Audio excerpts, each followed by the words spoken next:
Apacentava Moisés o rebanho de Jetro, seu sogro, sacerdote de Midian, e levando o rebanho para o lado ocidental do deserto, chegou ao monte de Deus, a Horebe.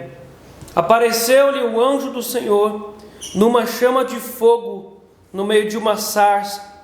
Moisés olhou, e eis que a sarça ardia no fogo, e a sarça não se consumia.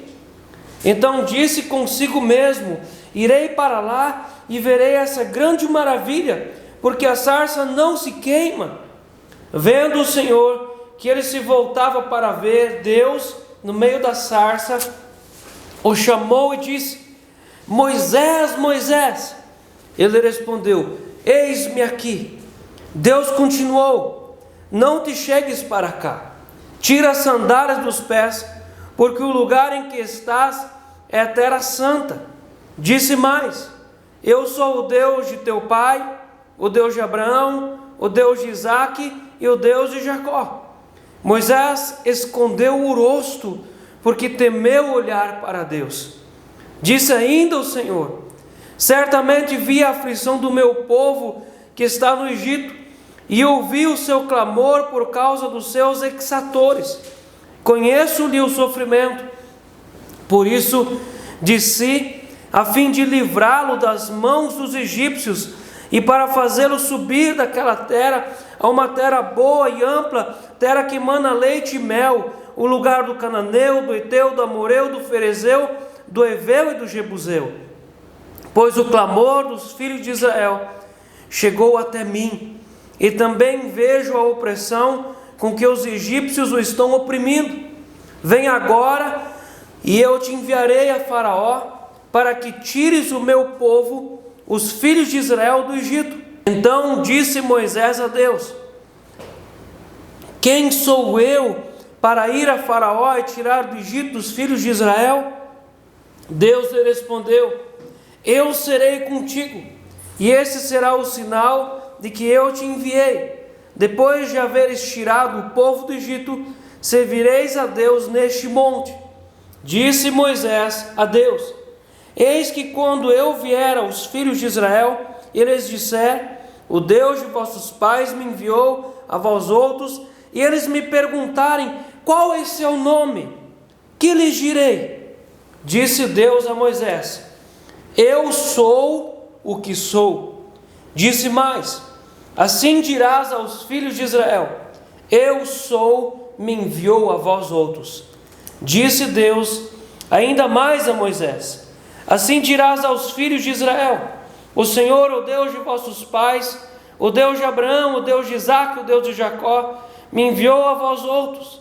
Este é o meu nome eternamente, e assim serei lembrado de geração em geração. Vai ajunta os anciões de Israel e dize-lhes: o Senhor, o Deus de vossos pais, o Deus de Abraão, o Deus de Isaque, o Deus de Jacó, me apareceu dizendo: em verdade vos tenho visitado, e visto o que vos tenho feito no Egito. Portanto, disse eu: far-vos-ei subir da aflição do Egito para a terra do cananeu, do heteu, do amoreu, do ferezeu, do heveu e do jebuseu, para uma terra que mana leite e mel. E ouvirão a tua voz, e irás com os anciões de Israel ao rei do Egito, e lhes dirás: o Senhor, o Deus dos hebreus, nos encontrou. Agora, pois, deixa-nos ir caminho de 3 dias para o deserto, a fim de que sacrifiquemos ao Senhor nosso Deus. Eu sei, porém, que o rei do Egito não nos deixará ir, se não for obrigado por mão forte. Portanto, estenderei a mão e ferirei o Egito, com todos os seus prodígios que farei no meio dele. Depois vos deixará ir. Eu darei mercê a este povo aos olhos dos egípcios, e quando sairdes, não será de mãos vazias. Cada mulher pedirá à sua vizinha e à sua hóspeda joias de prata e joias de ouro e vestimentas, as quais poreis sobre vossos filhos e sobre vossas filhas, e despojareis os egípcios. Amém. Em Gênesis 15, o verso 13, todo aquele texto, é o texto que Deus pede para Abraão uma oferta, e Abraão faz um sacrifício para Deus, e Deus faz uma aliança com Abraão. Naquela cena de Deus fazendo uma aliança com Abraão, Deus fala para Abraão acerca do povo dele, da descendência dele, que passaria 400 anos no Egito. No texto de Êxodo 12:40, o texto vai dizer que o povo de Israel passou 430 anos no Egito. Será que Deus estava enganado? Será que Deus deu uma conta, 400 anos, e depois ele deixou passar? Por que é que será que o povo passou 30 anos a mais na escravidão do Egito? Quando nós olhamos aqui no capítulo 2, o Moisés matou o egípcio, enterrou na areia, teve que fugir, porque ele não soube discernir o tempo e o modo das coisas.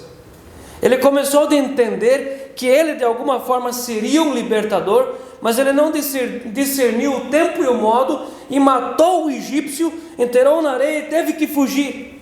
A atitude de Moisés atrasou a liberdade dos hebreus. A atitude de Moisés aumentou a escravidão debaixo dos egípcios em 30 anos. Os hebreus estavam mais ou menos no ano 390 da escravidão, quando isso aqui aconteceu.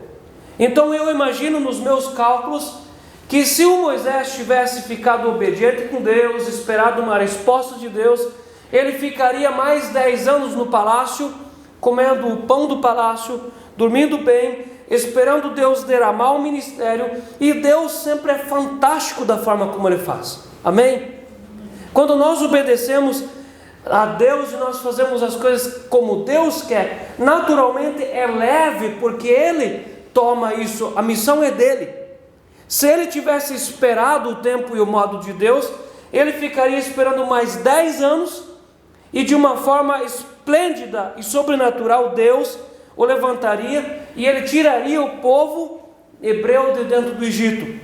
Mas ele cometeu uma atitude, e essa atitude de Moisés trouxe para ele 40 anos de vácuo. Aqueles 10 anos que ele poderia ter passado lá no palácio, vivendo como um príncipe, até que Deus o levantasse, se transformaram em 40 anos de vácuo, 40 anos de sol escaldante no deserto, 40 anos de reclusão. Ele teve que passar 40 anos esperando. Em Êxodo 7, verso 7, o texto diz que Moisés tinha 80 anos quando aconteceu esse capítulo 3. 80 anos. Um ministério que ele poderia ter assumido e de uma forma sobrenatural ter sido vitorioso aos 40 anos, ele teve que esperar até os 80. Uma atitude nossa pode atrasar muito tempo da nossa vida. Pode ou não pode? Nesse texto aqui, é um texto para ministério. Mesmo que nós não somos todos pastores, esse texto aqui pode ser um texto escolhido para uma conferência de líderes em algum lugar, onde se tem lá 4.000 líderes. Esse texto é um texto para ministério de líderes.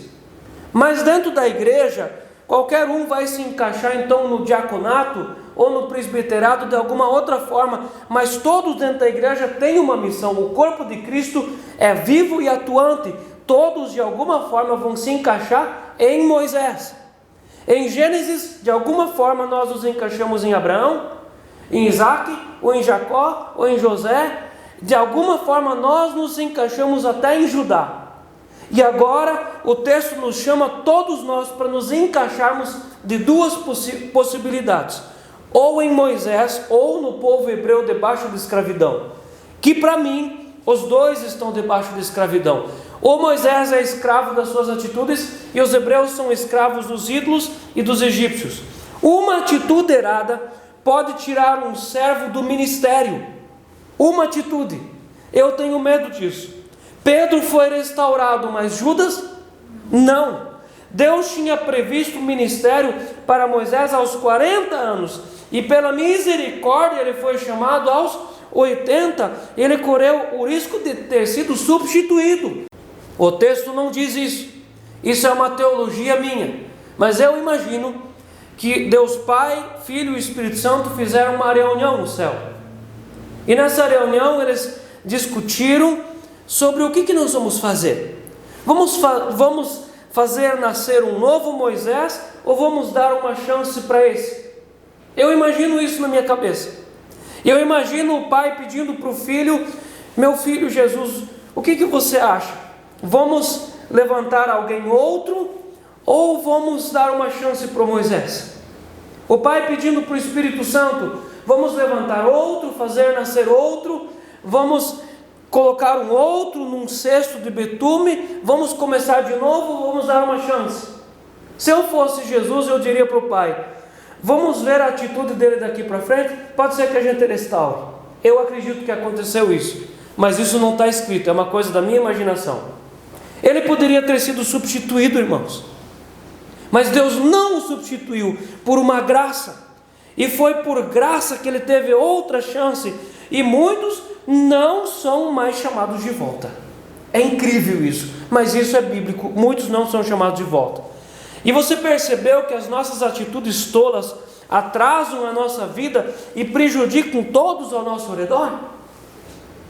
As nossas atitudes tolas, seria bom se elas prejudicassem só a nós, mas elas também prejudicam os outros ao nosso redor. A atitude tola de um marido pode prejudicar a esposa e os filhos. A atitude tola de uma esposa pode afetar o marido e os filhos. Atitudes tolas dos filhos afetam os pais. Atitudes tolas dos pais afetam os filhos. Atitudes tolas de um pastor afetam uma igreja. As nossas atitudes tolas atrasam a vida ou atrasam aquilo que Deus tem para a gente. É ou não é? No verso 1, o texto vai dizer assim: apacentava Moisés o rebanho. Esse texto vai falar sobre ministério. E eu vou fazer uma pergunta para você. Todas as vezes que Deus chama alguém para ministério, para trabalho, vamos colocar em foco o Moisés. Ou Moisés estava esperando ser chamado? Ou Moisés queria fazer isso? Não. Na grande maioria das vezes, quando Deus chama alguém para o ministério, Deus chama para fazer aquilo que a pessoa não quer fazer, mas é porque é a obra dele. Por isso que nós colocamos por terra totalmente essa ideia: se eu sentir no coração é de Deus. Não, o Moisés não estava sentindo nada no coração, e ele não queria ir. Esse é um texto de ministério. E Moisés apacentava as ovelhas de Jetro, o seu sogro. Lá no capítulo 2, no verso 18, o texto diz: tendo elas voltado a Reuel, seu pai. Nós encontramos aqui na Bíblia um homem que é chamado por dois nomes. Uma vez Reuel e outra vez Jetro. Mas a palavra Jetro, o nome Jetro, é usado em outras vezes para esse mesmo homem. E nós vamos chamar ele de Jetro, o sogro de Moisés. Deus amolece o nosso coração na solidão e no silêncio do deserto. Moisés, por uma atitude, perdeu o palácio, perdeu a boa vida, a água fresca e comida boa, e Deus o enviou para o deserto. E Deus amolece o nosso coração na solidão, sozinhos, e no silêncio do deserto. E o treinamento que Deus estava dando para Moisés, para ele liderar depois uma nação, foi feito pastoreando ovelhas. Antes de você pastorear pessoas, e essas pessoas vão te incomodar muito, você vai pastorear ovelhas, você vai cuidar de ovelhas. E o deserto escaldante foi a escola de amadurecimento de Moisés. Ele precisou amadurecer. Seu miolo estava muito mole, era necessário cozinhar até que ele firmasse.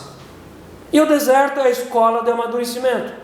E Deus sempre chamou pessoas ocupadas. Porque se você chama um desocupado, um preguiçoso, ele vai dizer que ele não pode, porque tem muita coisa para fazer. Mas ele não tem nada para fazer, ele é desocupado. E Deus chamou em toda a história, Deus chama sempre pessoas que são ocupadas, que têm uma administração em casa, um giro. Deus chama Noé, que estava trabalhando e dá para ele jornada dupla. Ele tinha que construir e também plantar durante 100 anos ou 120 anos. Deus chamou o Gideão, que malhava o trigo no lagar, estava trabalhando. Deus chamou Samuel, que servia no templo, estava sendo útil no tabernáculo. Deus chamou Davi, quando o Davi estava cuidando das ovelhas do pai, estava trabalhando. A Bíblia diz que Deus chamou Eliseu, quando o Eliseu estava arando a terra com bois e um arado. 3 discípulos de Jesus estavam pescando quando Jesus chamou eles. Mateus foi um oficial cobrador de impostos de renda, trabalhava no Império Romano, estava lá na coletoria de impostos, cobrando impostos, estava trabalhando. Deus sempre chama pessoas que estão trabalhando, e Moisés estava trabalhando e cuidando das ovelhas do seu sogro. Verso 2: apareceu-lhe o anjo do Senhor numa chama de fogo no meio de uma sarça. Moisés olhou, e eis que a sarça ardia no fogo, e a sarça não se consumia. Deus visitou Moisés. E essa visitação nós sempre chamamos de teofania. Toda visitação. Quando Deus apareceu para Abraão e Deus almoçou com Abraão, aquele aparecimento nós chamamos de teofania. O próprio nascimento de Jesus também pode ser chamado de uma teofania, uma experiência profunda com o espiritual. E Deus aparece para Moisés, e Deus está aparecendo para dizer para Moisés: vamos começar outra vez? Estou dando uma chance para você. Vamos começar de novo? Nós temos outras histórias na Bíblia que Deus aparece para a pessoa depois de algum tempo e diz: vamos começar de novo? Jesus aparece para Pedro, e Pedro tinha voltado a pescar, e Jesus falou 3 vezes para Pedro: Pedro, tu me amas? Jesus estava dizendo: vamos começar de novo? Porque ele tinha traído Jesus por 3 vezes. Vamos começar de novo. O texto do comentarista bíblico Warren Wiersbe, o comentarista bíblico diz assim: sem dúvida, durante aqueles anos, 40 anos, dias, noites, Moisés meditou sobre todas as coisas de Deus e orou por seu povo que sofria no Egito. E Deus veio até Moisés com fogo. Deus visitou Moisés como fogo, e Deus se manifesta por meio de fogo. No altar do templo, Deus descia sobre o sacrifício com fogo, e esse fogo queimava o incenso. Deus se manifesta com fogo. Quando o Espírito Santo foi derramado no dia do Pentecostes, todos enxergaram em cima da cabeça dos outros línguas como de fogo. Deus é fogo consumidor, e Deus também desceu sobre Sodoma e Gomorra com fogo. Deus se manifesta com fogo, e o fogo é um dos símbolos da presença de Deus, porque o candelabro no templo tinha 7 hastes, e o sacerdote precisava manter todos acesos com fogo, a presença de Deus. E Deus pode tomar um arbusto insignificante e fazê-lo arder. Uma sarça é uma árvorezinha típica dos desertos daquela região. Ela não é muito robusta, não é muito fechada. Muitas vezes o Moisés deve ter visto nesses 40 anos uma sarça pegar fogo. No calor do deserto, na hora do meio-dia, mais de 40 graus, 50 graus, essa sarça pegava fogo. E ele viu isso, ele é acostumado a ver sarça pegar fogo. Mas quando ele olha essa sarça queimando, ele olha de novo, e o que chama a atenção dele?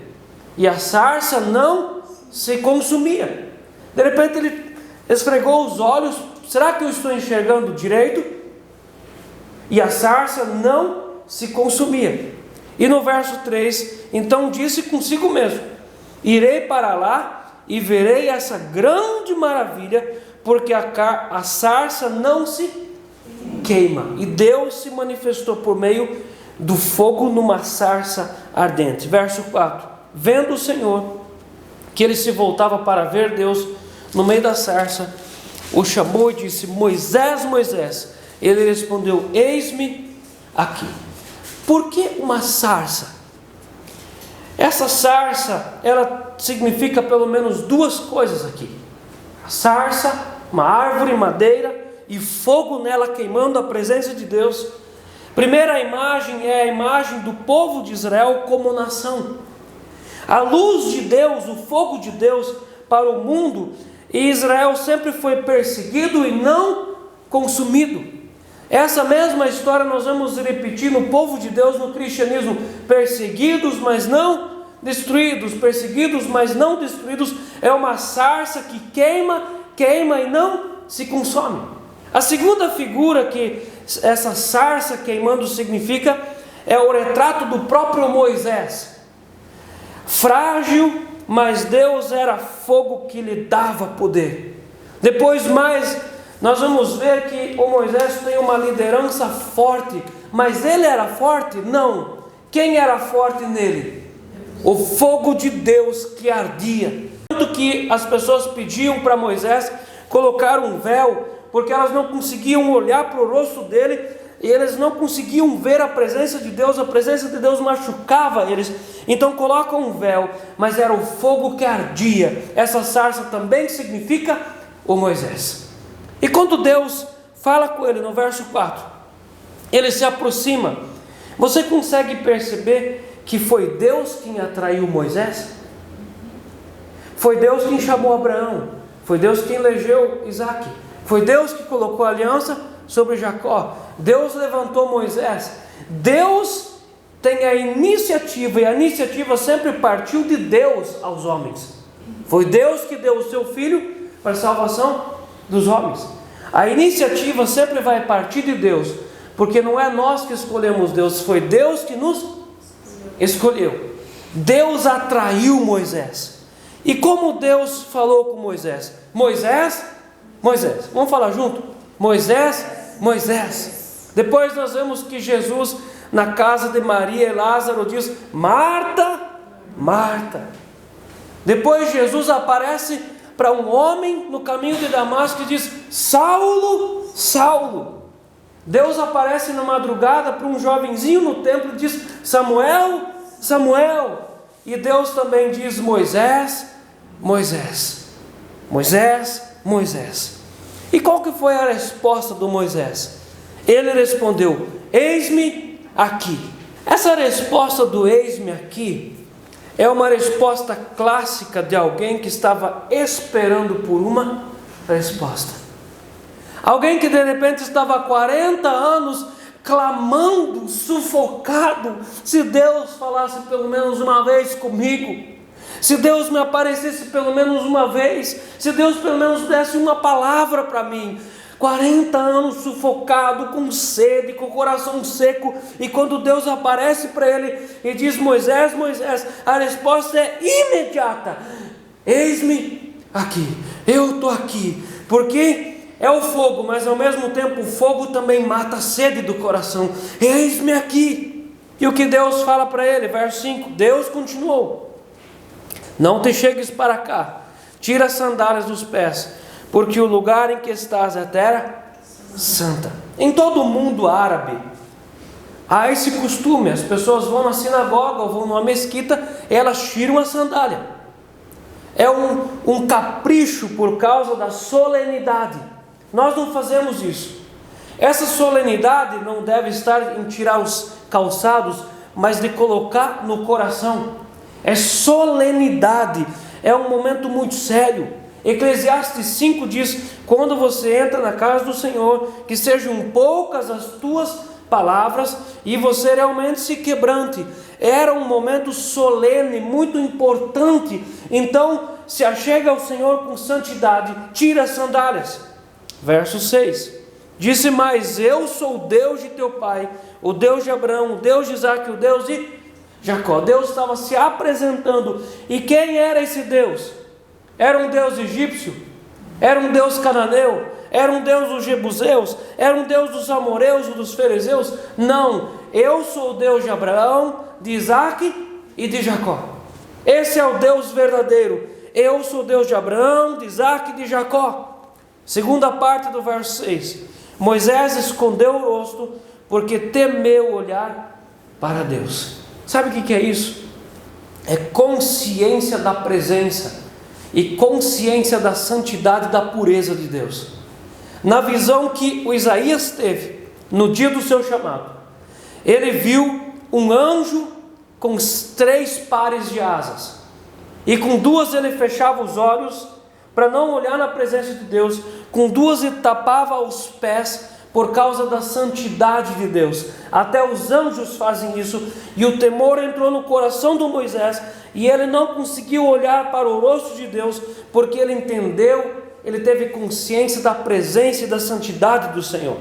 E o texto vai continuar, do verso 7 ao verso 9, Deus vai demonstrar que ele ouviu o clamor e os gemidos que subiam de um povo esmagado.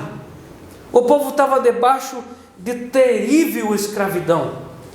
Escravidão mental, escravidão psicológica, emocional, escravidão das mãos terem que trabalhar todos os dias e não ganhar nada. Deve ser terrível alguém trabalhar para um patrão e não ter salário. Terrível. Mas a pior de todas as escravidões era a escravidão espiritual. A escravidão espiritual é terrível, porque eles estavam também debaixo dos ídolos. E debaixo da idolatria, a escravidão é terrível. É terrível quando alguém está debaixo da escravidão do alcoolismo, debaixo da escravidão do cigarro, debaixo da escravidão das drogas, debaixo da escravidão do adultério. Toda a escravidão é terrível, não existe escravidão boa. E eles estavam debaixo de terrível escravidão, mas eles gemeram diante de Deus por causa da dor que os egípcios fizeram a eles. E Deus diz aqui: eu ouvi o clamor dos gemidos desse povo esmagado. Meus irmãos, nós sabemos por nós mesmos que quando está tudo bem, quando está tudo tranquilo, nós não conseguimos levantar orações tão profundas para Deus do que quando Deus nos arrasa. Porque quando Deus puxa o nosso tapete, Deus nos quebranta, quando nós estamos esmagados, as coisas não vão bem, Deus coloca portas fechadas, como nós levantamos orações esmagadas, orações verdadeiras e puras. E quando Deus esmagou o povo, aquilo que subia para Deus era limpo, não tinha nenhuma contaminação, era puro e era perfeito. E aquilo subiu e Deus ouviu o gemido do povo esmagado. E a solução para o povo hebreu no Egito era livrá-los do Egito e não no Egito. Era necessário que eles fossem tirados. Verso 10. Vem agora e eu te enviarei. Vamos nos colocar um pouquinho nos pés ou nos sapatos de Moisés. Vamos colocar um pouquinho dentro de nós, um pouco o coração do Moisés. Por que é que ele fugiu do Egito? Porque ele matou. Ele fugiu do Egito porque ele corria risco de perder a vida. O faraó queria matá-lo. Ele fugiu do Egito porque ele foi criminoso no Egito. E ele entendia, com certeza ele entendia, que ele cometeu um pecado contra Deus. Então você esperaria Deus vindo para você, quando você está em pecado, você está com o coração pesado, você esperava, ou você esperaria Deus falar o que para você? Eu te perdoo. Eu esperaria Deus falar para mim: eu perdoo, eu limpei o teu pecado, você não deve mais nenhuma culpa de assassinato, eu te perdoo. Não seria isso aliviador para Moisés? Mas quando Deus aparece para ele, Deus não fala nada disso para Moisés. Deus aparece para ele e diz: olha, tem um povo gemendo, tem um povo debaixo de escravidão, tem gente lá sofrendo. E no verso 10, vem agora e eu te enviarei. Não é sinistro isso? Deus não dá uma palavra de bênção, Deus não dá uma palavra de perdão, mas diz: eu te enviarei. Na Bíblia, as missões são ministradas por pessoas, apenas pessoas ministradas. Nós não encontramos na Bíblia ninguém que se auto-envia. Nós encontramos ninguém nas missões que se auto-unge, que se auto-abençoa e que se auto-envia. Todas as pessoas que vão para as missões de Deus são enviadas. Deus levantou Isaías e enviou. Deus levantou Jeremias e enviou. Deus levantou Neemias lá na terra dos Medos e Persas e enviou de volta para Jerusalém para a reconstrução dos muros e do templo. Deus enviou João Batista, e o João Batista reconheceu dizendo: eu sou a voz do que clama no deserto, eu venho preparar o caminho para Jesus. Ele foi enviado. Jesus foi enviado, porque ele mesmo diz: eu fui enviado pelo Pai e eu voltarei para o Pai para que o Espírito Santo venha. O Espírito Santo foi enviado. Ninguém faz missão sozinho, ninguém se auto-envia. A igreja de Antioquia orou, jejuou e abençoou Paulo e Barnabé e enviou eles para a primeira viagem missionária aos gentios. Paulo enviou Timóteo e Tito. Jesus enviou os discípulos. É necessário ser enviado. Ninguém é auto-enviado sozinho. É necessário que alguém de autoridade maior envie o servo. E Deus estava enviando o Moisés para algo muito difícil. Será que ele queria ir? O que será que era mais fácil? Continuar cuidando de ovelhas ou encarar um desafio desse tamanho? Por isso que ministério não é uma coisa que a gente quer fazer. A gente faz porque a gente é mandado para fazer. E quem não é mandado, não faça, não entra nisso. Mas se é mandado, diga sim, eu quero fazer. Verso 11: então disse Moisés a Deus: quem sou eu para ir a Faraó e tirar do Egito os filhos de Israel? É a primeira desculpa. Quem sou eu? Tem dois extremos terríveis que matam qualquer missionário, qualquer servo. Primeiro, o extremismo do eu posso, eu sou grande, eu tenho capacidade, eu tenho talentos, eu sei, eu me viro, eu faço chover, eu sou. O segundo extremo é eu sou nada, coitadinho de mim. O equilíbrio é: não consigo fazer tudo, tenho talentos, mas eu vou e com a ajuda do Senhor eu vou fazer. Mas a primeira desculpa do Moisés é: eu sou ninguém.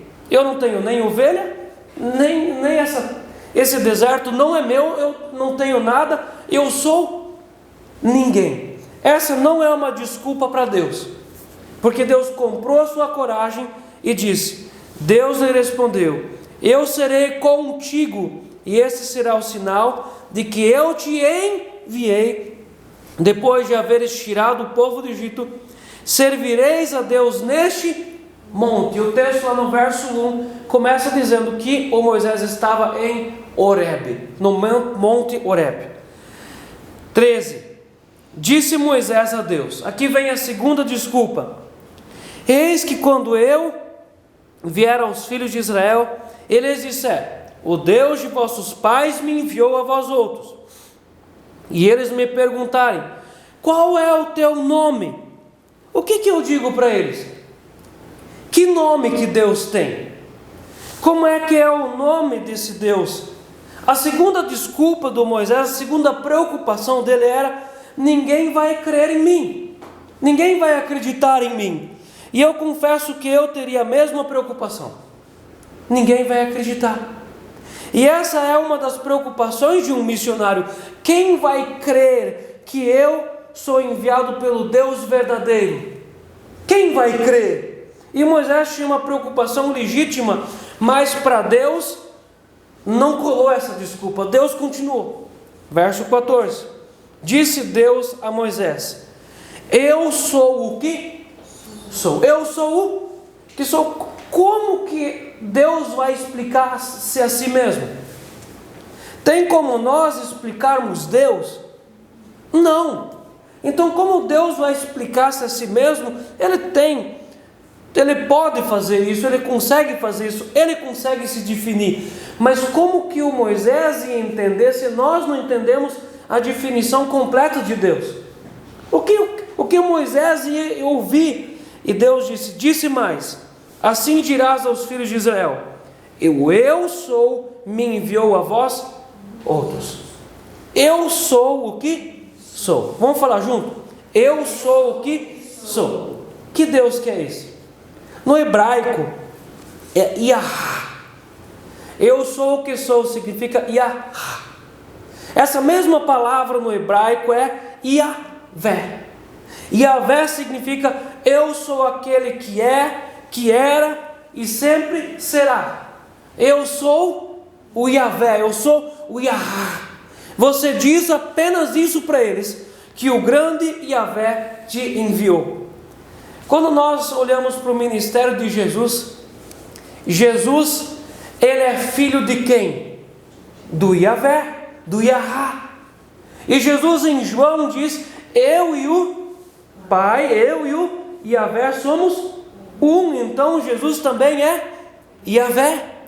E eu sou o que sou. E Jesus veio e disse: eu sou a água da vida, eu sou o pão da vida, eu sou a luz do mundo, eu sou a porta das ovelhas, eu sou o bom pastor, eu sou a ressurreição e a vida, eu sou o caminho, a verdade e a vida, eu sou a videira verdadeira. Eu sou, porque eu e o Pai somos um. Nós somos Yahvé, aquele que era, que é e que há de vir e que sempre será. Será que o Moisés vai? Moisés aceitou o chamado?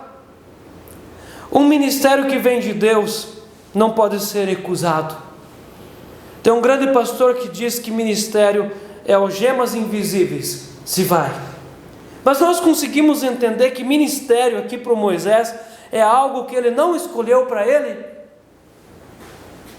mas ele vai fazer aquilo que Deus quer que ele faz, do jeito que Deus quer que ele faça. E Deus dá duas promessas para ele. No verso 12, Deus respondeu: eu serei contigo. Nós precisamos da presença de Deus em todos os lugares. Para nós viajarmos, para a gente trabalhar, para nós tomarmos decisões, para todas as coisas, nós precisamos da presença de Deus sobre nós. É uma tolice enorme não querermos a presença, porque nós achamos que nós fazemos tudo muito bem e temos prática. Eu tenho experiência. É tolice. Nós precisamos desejar o tempo todo e todas as coisas colocar na presença de Deus, e nós precisamos nos preocupar: será que Deus vai comigo nisso? E Deus disse para Jacó: eu vou com você para o Egito. Estava bom assim? E Deus agora fala para Moisés: eu serei contigo, eu vou ficar do teu lado, porque o teu ministério será o meu ministério. Segunda promessa, no verso 18: e ouvirão a tua voz. Faz assim comigo. É um alívio. Deus prometeu, Deus pré-anunciou para Moisés: eles vão ouvir a tua voz, porque a grande preocupação dele era: eles não vão acreditar em mim. E é terrível quando você conta alguma coisa para alguém e você percebe que não acreditam. Isso é terrível, isso é destruidor, desmotivador. Mas Deus dá a garantia: e ouvirão a tua voz. Deus promete: e irás com os anciões de Israel ao rei do Egito, e lhe dirás: o Senhor, o Deus dos hebreus, nos encontrou. E para a gente terminar, para fazer o quê? Qual o primeiro passo do Moisés chegar no Egito? Pegar os egípcios e matá-los? Não é o modo, mesmo que fosse o tempo, não é o modo.